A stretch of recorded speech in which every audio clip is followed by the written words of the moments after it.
Good morning. Happy New Year. So let's dig into it, y'all. I realized, just to give you a little bit about, what we're going to dive into and how it came about. First, we're going to talk about smart goal setting, especially New Year's resolution. Chuck and myself, we did a two-series talking about New Year's, our thoughts on it, but I wanted to dig in a little bit specifically about smart goal setting and the role it plays with how we approach coaching, with honestly how I to every aspect of my life, whether it's the fitness side, the health side, the family side, the financial side, the personal development, all these things. I use smart goal setting to make it all happen. It's one component of it. Now, I was actually, working with some of my clients earlier this morning. I'm sending out some check-ins and some programs, and I realized I was looking for a podcast that I specifically did talking about smart goal setting, and I was like, shit, I don't think I actually have one recently that I've done. I know I've probably done live videos, but I even could have found that. So I was like, you know what? Instead of me digging through and trying to create a message, I'm actually just going to create this live video that we're also going to use for like a bonus podcast with the New Year's. But Chuck and I actually still have another bonus, or our regular podcast we're going to be recording, and it'll be coming out next week as normally scheduled. But this is a bonus one for you guys, as well as obviously here on social media. So if you guys want to like and share, if you're watching it on social media, comment below how it's helped you, or if you want some help, or feel free to reach out and DM us. But let's talk about this. So specific, measurable, attainable, relevant, and time sensitive is what the SMART goal acronym basically breaks down to. And the reason, there's all these different acronyms. I'm a big fan of acronyms because I like data chunking things in my brain. And the big benefit is being able to look at it in that manner so you can break it down and make sure that whatever goal you're setting hits each one of these check marks. So specific, when we talk about specific, it has to be something that's not a vague statement. For example, I want to feel good. That's a very vague, subjective thing. So if you say my goal for 2021, for example, is to feel good, that's not enough, right? We have to dig in more. So when we're saying specific, what do we want to feel good about? Do you want to feel good with your body? Do you want to feel good about what you see on the scale? Do you want to feel, and even feeling good is kind of subjective. So what we want to dig into after that, even more so that ties in well with specific, is measurable. So something we can measure. For example, my SMART goal, and I even talked about this in the podcast as well with Chuck and myself, is transitioning from about 19-20% body fat to 15% body fat. I mean that year-round walking around, because I fluctuate honestly quite a bit, just because I've experimented with different goals and different things and with all these different variables that I play with. But now knowing that at my best, I feel probably at my best and most sustainable for me is usually about 15%. So that's a specific and measurable goal. Now, that's not enough. That's just part of the equation here. We have to dig in even more. Attainable, that's another part. It's not attainable for me to go from 19% body fat to 15% body fat this week. So we have to keep an attainable time window in mind. For example, I'm going to do that by the end of 2021. That's a more attainable window of time to work within. So again, we have specific, measurable, attainable. Now let's talk about relevant. And when we say relevant, I think that's where I can lose people, and that can be a bit confusing.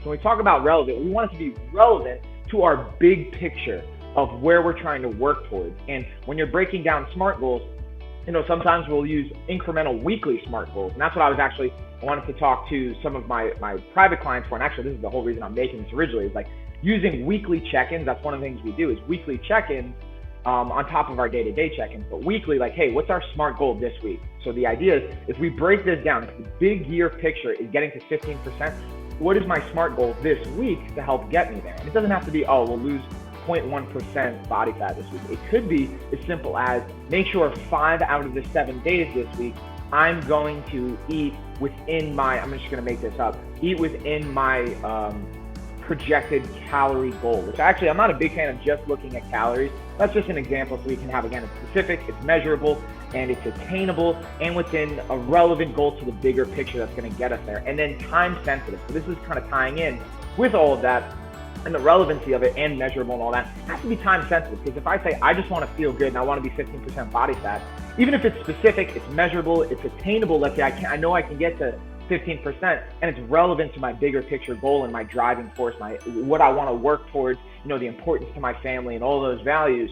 But if I don't have an end cap window, the time that I want to get there by, I can keep pushing it off and pushing it off and pushing it off. Oh, well, I'll do that tomorrow. I'll do that next week. It becomes really easy to procrastinate. And I've even talked about procrastination in another podcast episode you guys can check out as well. Whether, again, if you're listening to this on Spotify or here on social media or whatever have you, you can go check that out. I can put a link in the comments if you guys want to let me know while we're doing this live. So with that being said, have it be time sensitive. And that's why I like weekly check-ins to say every week we either hit it or we didn't. And it's okay if you actually didn't hit that mark. However, the bigger thing is it's an opportunity to reflect on it and say, why didn't we hit that mark? What did I miss? What could have been adjusted? What came up that was potentially a barrier? And being able to problem solve along the way. And that's something that I, obviously, as I've gone through from a coach, as well as just my own personal journey, you start to see patterns come up and you start to almost predict, like, I know this is going to be a barrier. Like, for example, I know sleep is going to be a variable that I'm going to have to deal with my girls and with my wife, finding that balance. So that's a breakdown of SMART goals. Now let's talk about a little bit more. Like, I talked a little bit about how we can apply these, but let's dig in a little bit more when we're talking about specifically fitness. Like, this is even something I'm sharing on my private, finance Facebook group.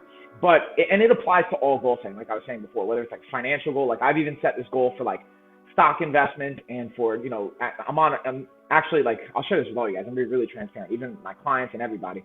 I'm on a race right now to building my net worth to $1 million with 3 of my friends.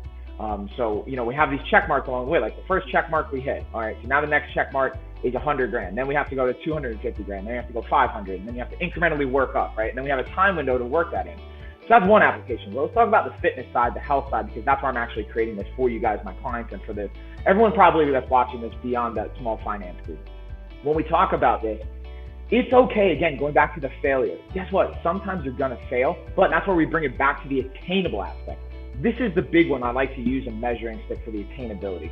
If we think of things on a scale of 1 to 10, like 1's impossible, never going to happen, like going from 19% body fat to 15% body fat in 1 week, not going to happen.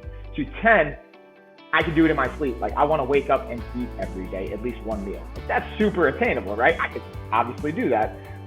Or like, I'm going to wake up and drink a cup of coffee. Hold on, coffee falls. Oh, that's delicious. Again, super attainable. We want to be like an 8, 9, or a 10 on the attainability scale. Let's set ourselves up for 10. Especially, this is where everyone, I think, fails around New Year's time. This is where we have a big issue. You can actually, have the best intentions going in, but if you continuously fail, just from a psychological and a sociological perspective, you can only fail so many times. You can only hit a wall so many times before you're going to want to give up, myself included. Like, I've had to learn this the hard way for different ventures and projects and different things that I put my energy into. So I share that with you guys to learn from my mistakes. So that's a little bit more I wanted to dig in on the what and how we apply it.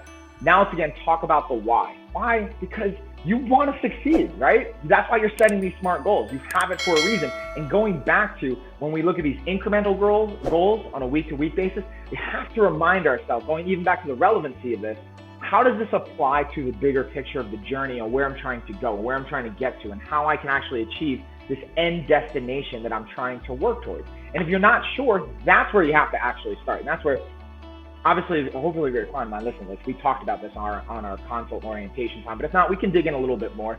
You guys can let me know that, obviously. But that's what I wanted to kind of share with you guys. And I figured instead of just doing either a live social media post or doing a podcast or just creating this for my clients, I wanted to just add value to all of you guys.